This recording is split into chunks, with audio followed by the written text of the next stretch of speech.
Lynn Copenace is a picture taken by Nadia Quanabens. She's a member of the Anishinaabe Animake Wajing number 37 Nation in northwestern Ontario. This photograph is part of Concrete Indians, a collection of portraits that she took in hopes that it would spur viewers to explore more into the lives and legacies of Indigenous peoples, and for them to express their own identities. To quote the artist herself, the idea was to provide a way for other Indigenous people living in the city to portray what it feels like and what it looks like to be Indigenous, and how that affects your identity, your sense of belonging, and where you come from. The series title, Concrete Indians, refers to the term that the elders in Quanabens community call young people who move away to larger cities. Fittingly, these portraits that make up the collection are of these youths, juxtaposing traditional clothing, hair, or accessories against an urban backdrop representative of modern Western colonial society. This particular photograph, taken in March of 2010, depicts the titular T. Lynn Duke, a woman in traditional dress, in the middle of what appears to be a busy hallway or walkway. Quanabens uses long exposure, a photographic technique of lowering the shutter speed to result in a blurred effect of moving objects in contrast to crisp depictions of stationary parts of the picture.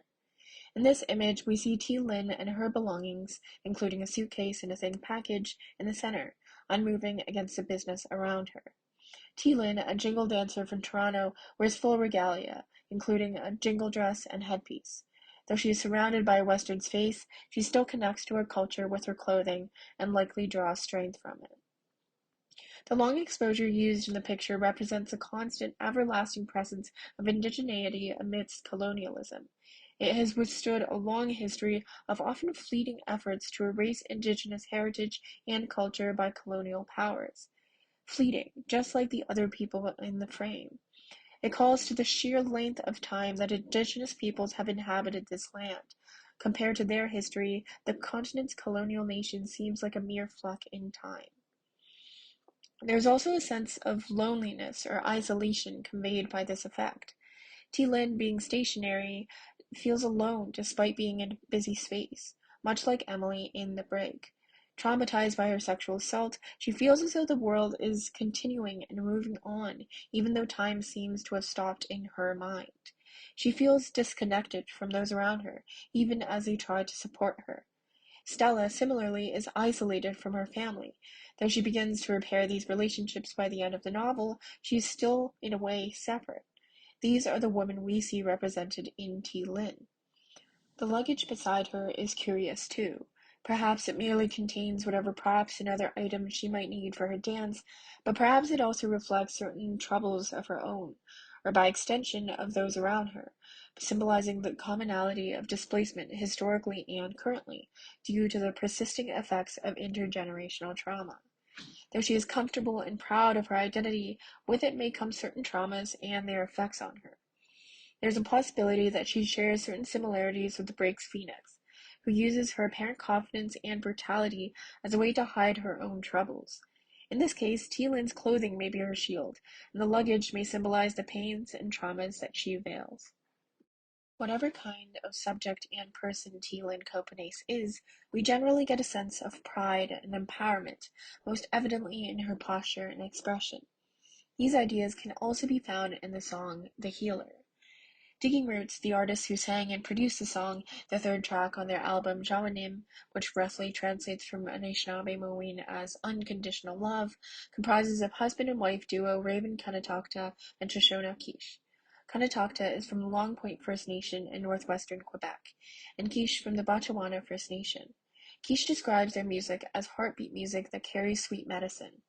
This song is an anthem of sorts, good medicine, if you will, and a message of empowerment to those who have been constantly struck down, invalidated, and rendered powerless. It calls to the pain and oppression that they and their peoples have faced, and offers hope and resilience to fight back against it. The bridge perfectly encapsulates this idea. They repeat over and over again, no more suffering, no more struggling. It draws a parallel to the repeated efforts to silence their voices and bring about suffering and struggling upon them, and resonates against these efforts.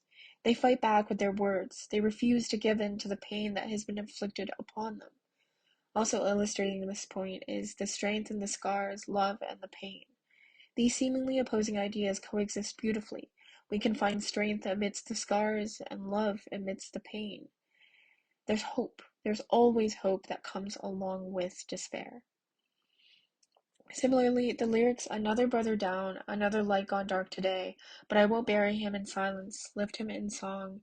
His stories are mishkiki, carry on and on," while with darker notes, still leave us on a positive note. They uplift their brother after his death by honoring him in song. Rather than focusing on mourning and grief, they bring forth a sense of hope and remind us that those who were close to us in life may remain so even in death. They themselves may be gone, but their legacy remains, and as a source of encouragement and empowerment. This is much like the Grizzlies, who uplift Zach after his suicide by honoring him at nationals. They dedicate their games and their goal to him, and treat him as still a member of their team. Like Wanda Ben's portrait, the healer also contrasts indigenous traditions with the contemporary West. Digging Root sings, "One foot on the earth, the other on concrete." Like the Quandavans term "concrete Indians," it can represent those at the intersection of cultural tradition and Western society. They are not fully submerged in either world, existing in and maintaining valuable connections to both sides. In the song, the artists never sing of anyone in particular. Most of it is addressed to an unspecified "you." By doing so, they allow the story to be about everyone, because everyone collectively was affected. It would be reductive to point out anyone in particular, because there are so many people with whom the song could resonate. They allow anybody to place themselves in this you figure's shoes. It's a lot like the poem Helen Betty Osborne, where Dumont states that she cannot write of Betty without writing of everyone else, including herself. The story she shares, and the message that Digging Root shares, applies to whomever whose stories it echoes.